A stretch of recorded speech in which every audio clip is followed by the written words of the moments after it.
Sonia. Hello, Lani.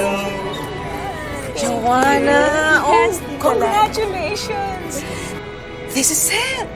The moment you've been waiting for so long. Iyong-iyo na ang De La Costa Food Corp.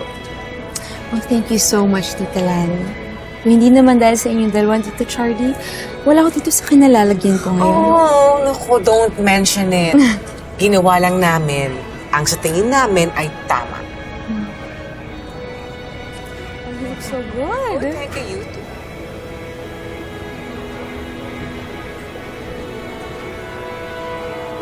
Attorney Charlie! Oh, speaking of the devil. Am I late for the celebration? Hello, Gorgeous. Hi. Hello, Attorney. Hello, Tito. Yeah. Hello. Hello. No, you're just right in time. In a few minutes, magsa-start na ang program. That's good. Yeah. Tito Charlie, Yes. asan si Francis?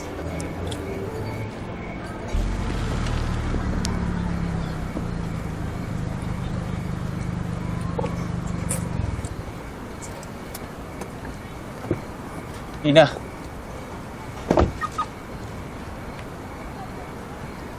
Francis, anong ginagawa mo dito? Paano mo nalaman nandito ako? Galing ako sa Nono's Favorites. Nakita ko si Conrad, so tinanong kita kung nasan ka. Sabi niya, possible daw na nandito ako sa apartment ni Cecil. Ngayon na nakita mo na ako, pati ka na umalis. May gagawin pa ako eh. Ina, sandali. Nag-aalala lang ako sa'yo. Kaibigan pa rin naman tayo, di ba?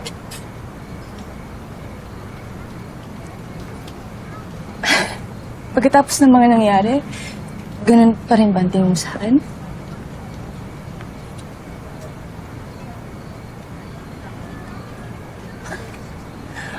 I don't know, Ina. Honestly, marami akong tanong eh. Gaya ng binibintang mo sa daddy ko. Inakalat yun sa buong De La Costa Food Corp. Sinabi mo yun nung pinapaalis ka ni Joanna dun. Dad and I may not be on good terms, Ina, pero di ako naniniwala sa mga accusations mo. I know my dad, hindi niya kayang gawin yun. Lalo na kay Lola Aurea, hindi niya kayang gawin ko si Lola Aurea. Ina.